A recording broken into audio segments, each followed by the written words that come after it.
Hello again. For this review, I have the first volume of the comic series Monstress. The writer for Monstress is Marjorie Liu, artist is Sana Takeda, and published under Image Comics. The first volume contains the first 6 issues in the series. The story tells of a young girl named Manga Half-Wolf, who is one of many people known as an Arcanic, one who is a half-breed of human beings and another race called the Ancients, and as such is discriminated for it. Micah is on a quest to uncover the mystery around her mother's death and the realization to a monster she has lying dormant inside her, the actions of which becomes a catalyst to bring back an age-old war among the races in the world of Monstress.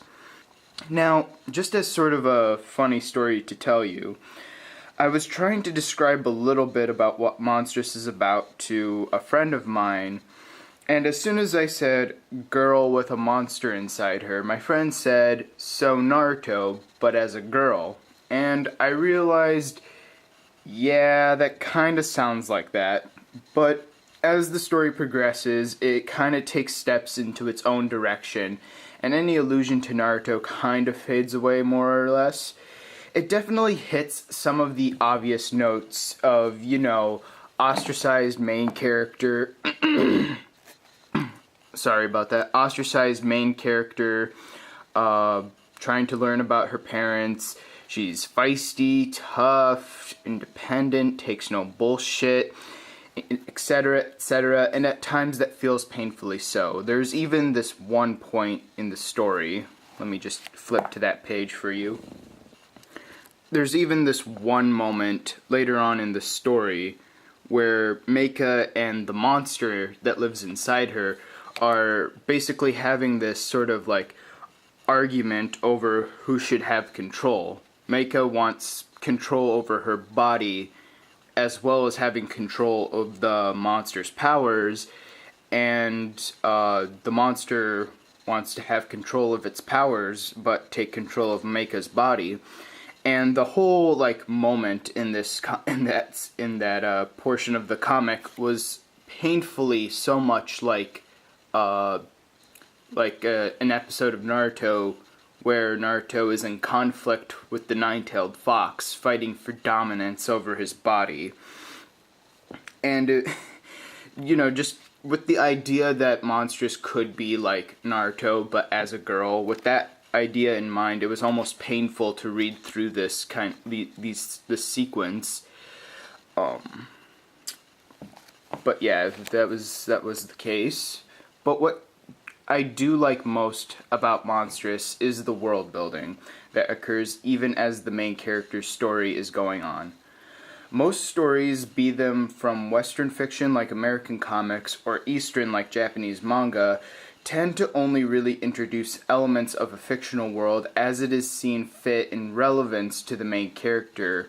With Monstress, the existence of the world seems to develop with and independently of the main character. You get pieces of information that introduce you to all these different aspects of the world, and again, they don't necessarily need to be relevant to what the main character is doing, they just exist. One comparison that I'd actually like to make is to a video game called Dishonored. It's a pretty good game. In Dishonored, as you are going along in the main character's story, you come across books and other written items that introduce you to the world that the game takes place in, and those details in the books aren't that necessary to the current plot of the story, but the lore behind it is so intriguing and makes at least me feel like that the environment is not just a playground for you to kill people in. It's a living, breathing world. Going back to Monstress, you get to learn a little bit about all these places and factions that don't necessarily need to be introduced when it's deemed relevant to the plot. You can learn about it now, and the relevance can be revealed to you later. Just to contrast Monstress to something, let's look at Naruto. If you're familiar with the anime slash manga series, you know there's this test that Naruto and all the ninjas in training like him have to pass in order to ascend to a higher rank of ninja known as a chunin. Here's the thing. When do we, the audience, learn about the chunin exams or what a chunin is? Is it in the very first episode of Naruto? No. Is it the arc just after the first episode where Naruto and his friends have their very first serious mission? No. You only learn about the Chunin exams when it becomes relevant to Naruto's story. That's actually why it's called the Chunin arc. Otherwise, in previous episodes of Naruto leading up, you never hear about the Chunin exams or much about what a Chunin is. But with Monstress, these little details can come into play even when they don't matter directly into the story. Each portion of the story of Monstress isn't necessarily an arc-by-arc basis. The authors tried to think about every little detail as much as possible and introduce them early on in the story because the relevancy will come, but now all you need to learn is that those things exist. As I've said before, it's a world that develops and moves with and independently of the main character. If you can't already tell, I'm a pretty big fan of stories with world building. They just feel very immersive, and as I've mentioned before with Dishonored, you don't need to go too far with building the world. If something like books exist in your world, then that's how you can introduce your world, by giving the option for the audience to read the world, much like how in real life we learn about places in our world from reading books. At least that can work in video games. Comics are a little different. What Monstress tried to do, let me just show what they tried to do. What Monstress does to explain some of the lore is they have various breaks in the in between issues where this talking cat kind of gives you a brief history lesson about the world of Monstress. And that was a pretty neat idea. I feel like other comics can do that by having what is basically an in-story historian. Definitely that can work in making a story that has room for world building. Now on to the art of Monstress. The artwork is without a doubt the reason why I gave this book a chance.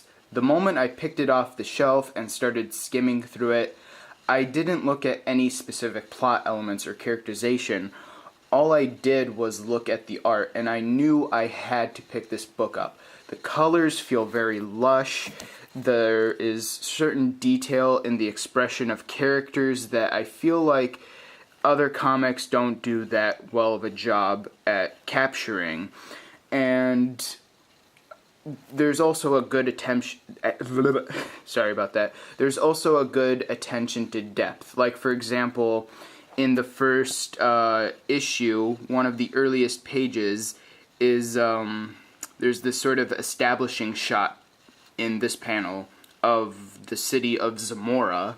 It's kind of a big deal in Monstress, and I just really like the sense of depth and perspective you get in this panel alone.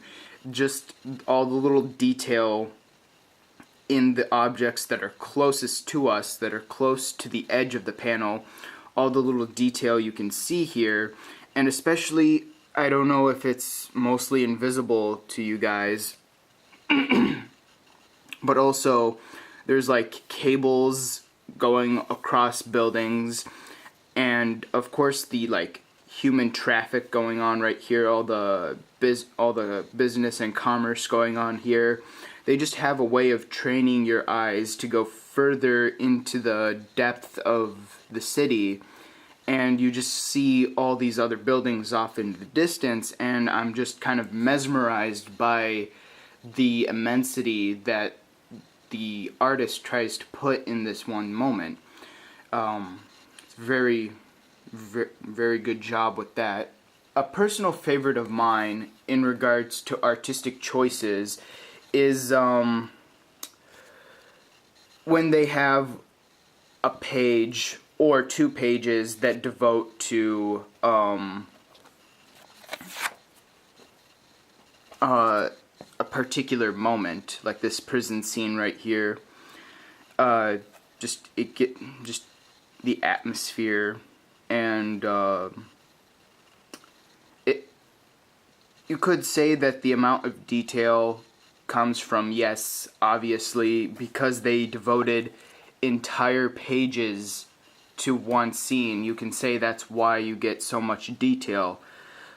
But also, it's when they have these opportunities, they really outdo themselves with the detail, making certain moments feel personal or important. And I'll just kind of like go through various sections that I thought represented this idea. Like this one, here's one that's basically a one-page panel. Just really captures the immensity, especially with the scaling. You know, you've got these two people right here, Mika and her friend, kind of looking at this giant ghost monster. It's a really good moment here that I feel like you wouldn't be able to capture with just, if it was just one of these panels here next to all the other panels. I feel like something like this right here, this subject matter, you wouldn't have been able to, the authors and the artist wouldn't have been able to communicate the immensity, the importance, or the whatever feeling that they were trying to go for. I feel like they wouldn't have been able to communicate it if they had just made it one of these panels. It deserved to be its own page.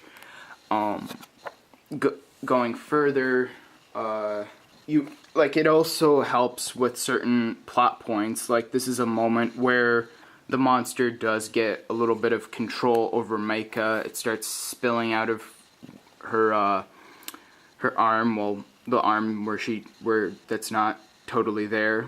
So yeah, it's very good for plot points, for certain elements in the story where you can't just have it in a panel. It needs to be in its own page for you to understand the importance of it in the story. You know, there's this scene here, also just for the sake of artistic reasons. It just feels right that you have certain moments like this in a comic rather than make it one of these panels. And it's great. It's a nice little breakup now and then to not have a plethora of panels. You can have it be just one big page of just great artistry. If so far I haven't sold you on Monstress yet, what I would say is at least pick it up off the shelf and give it a skim. Don't buy it if you don't think you're gonna like it, but I would recommend just skim through it. Don't look at anything specific. Just look at the art, analyze certain plot points that they've introduced, certain artistic sorry about that. And my dog is right next to me. Hey there. But anyway, so just give it a skim, and maybe you might have a change of heart just from that skim alone. With that, those are my thoughts on Monstress Volume 1 Awakening. I really recommend that you pick this up and give it a look. The story is pretty interesting, and the art is absolutely phenomenal. For the longest time, I did not see a Volume 2 until very, very recently, and I am really considering about buying it. Not sure if I will review it, because I don't want to spend all my time and energy on one particular series, but maybe I will at least review Volume 2 when I get it. Again, that's a maybe. I hope that my review was informative and or amusing. Check back soon when I have something else to look at. Until then.